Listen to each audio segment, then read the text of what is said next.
All right, cool. So that's Bitcoin. Now, just so you have time, let's go over. Logan, I know, has some charts on. What are the charts on? Andy. Andy Wolf, and then just a quick comparison to Dgen Okay, before it got listed to Coinbase. beautiful. All right, so let me start my screen share, and I'll let you share screen bar and give these guys some juice on our precious meme coins that are gonna retire our generation or retire our families for the next 80 years. Okay. Beautiful. So yeah, I'm just gonna show screen captures of the coins just so I'm not having to mess with the charts too much. But for anyone that pays attention, over the weekend there was a Binance whale that had purchased a significant amount of both Andy and Landwolf. So for anyone that follows it, I know Priyama had shouted it out in the Taylor's code, I believe. Some Binance whale had come in and purchased $750,000 of each asset. So of Landwolf and Andy. So Hold I on, think one it's really sec. important to contextualize this because we always say, One sec, bees. Hold on. uh, It might be me, but you're lagging. Give me one second. Okay, should be good now. Okay, yeah. And the okay, last thing we heard was the Binance whale bought 750,000 of Andy, 750K of Wolf, 1.5 mil total, and then cut out after that. okay, cool. So yeah, Binance Whale had bought 750,000 of each asset over the weekend. I think it's important to contextualize it because we always say why these bigger investors or institutional money, they only have the option to come so far down the risk curve. And the reason being, I'm going to show you guys the charts here. So we'll go over Andy first. So for this chart, this is just the 15 minute because the price action was pretty volatile. So you guys can see over the weekend, immediately following that $750,000 buy, the price of Andy, because of its low market cap, surged 54%. So the guy that was making that transaction, he knew that for him to be able to buy this asset at that size, he was going to have to deal with an entry price that was probably 30% above current market price. So we always say these investors, they only have so many options. Usually they'll invest in Bitcoin. Once Bitcoin starts to cool off a little bit, they'll come down to Ethereum, and then Ethereum gets the green light. And then that is kind of what starts alt season and, raises the rest of the altcoins that we're invested in. There's a reason for it because, Bitcoin currently, I don't know what the market cap on it is. I think it's probably close to 2 trillion. Yeah, Ethereum is in the hundreds of millions, where hundreds of these billions. are hundreds of billions. Yeah. So these investors, they have the opportunity to make multiple millions of dollars worth of transactions and not have a crazy influence on the price action. And they can get good entries on those assets. Where you see something like Andy, they want to make a $750,000 buy, they got to deal with paying 30% above current market price. So obviously, we see this massive wick up immediately following it. There's probably a lot of investors in Andy in any altcoin that have take profit alerts set on these coins, where as soon as Andy went above their price target, they have it set to automatically sell. Yep. So this investor, knowing that that's going to happen, should tell you guys something like, okay, this investor believes in this project, in this narrative enough to invest $750,000 and to be willing to pay 30% above current market price, and also be totally fine with the fact that immediately after they buy it, their price is going to, the price of the asset's going to drop far below what they actually paid. So this guy, I bet you, I didn't look at the on-chain transaction or check the ether scan. Maybe you did, I did. Priamo. Yeah. So I would imagine that immediately after the transaction, he probably went negative a couple $100,000 on his investment immediately. So to do that twice with Andy and Landwolf and be totally fine with recognizing a $400,000 loss on his investment, obviously he didn't sell. He's going to be holding this, I'm assuming, through May. That should tell you guys something. I mean, someone with that kind of a wallet size, someone that's able to make that kind of an investment, they're not doing shit on accident. He's not doing this to lose money. So that's a super promising purchase to me. to see in a coin like Andy. So yeah, I saw a 54% surge. This was the Andy 15-minute chart. And then I wanted to show you guys the one for Landwolf too. It's very similar. So Landwolf being a little bit of a smaller market cap than Andy currently, surged the price over 60%. So again, immediately following the pump, retraces about 40% of the move. And then since then has fully retraced the move and actually gone below what the market cap was prior to the transaction.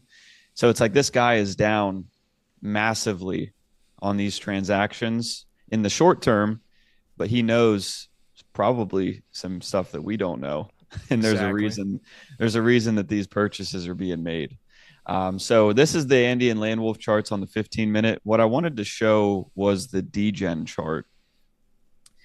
So for anyone that's not familiar with Dgen, we haven't talked about this coin too much on stream. This is a coin. It's the second largest coin on the base network, followed, behind Brett, which relative to Brett, I mean, it's not even close in market cap.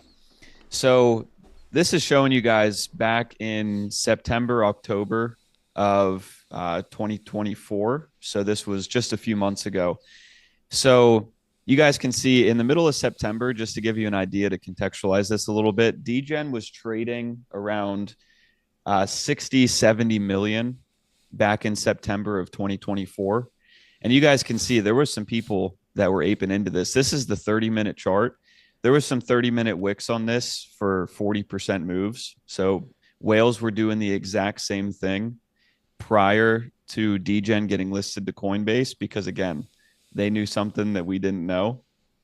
So they're getting positioned. You guys can see immediately following those big pumps, there's huge retraces on the market price. Those guys didn't care. The price continues to range for a little bit for about another, week. This is just the 30-minute charts. This is pretty low time frame. And then on October 1st, that's when the news got announced that Dgen was going to be getting listed to Coinbase. Whenever the news came out that Dgen was getting listed, I think it was trading around 60 million market cap, 70 million market cap. So a third or a fourth of the size of Landwolf and Andy right now. It got announced that it was getting listed. This is a 15th of the size of Brett Yep. whenever it's getting listed to Coinbase. And not even on the day of the Coinbase listing. This is 15 days before it actually got listed. The price surged from 70 million to over 200 million in one day. And that's not even after the listing. That's just after the news got announced that the coin was going to get listed. And that's way, way below the size of Andy and Landwolf right now, a fraction of the market cap of Brett currently. So I think the fact that, people are making transactions that size on Andy and Landwolf right now, given the negative repercussions that they deal with in the short term, should be extremely promising to you guys.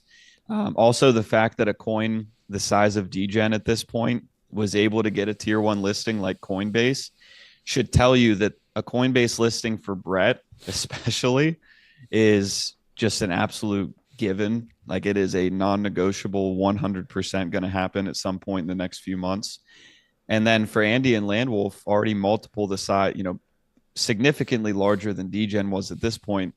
Those listings are inevitable. And these purchases are just an even bigger indicator that they're going to happen sooner Correct. rather than later.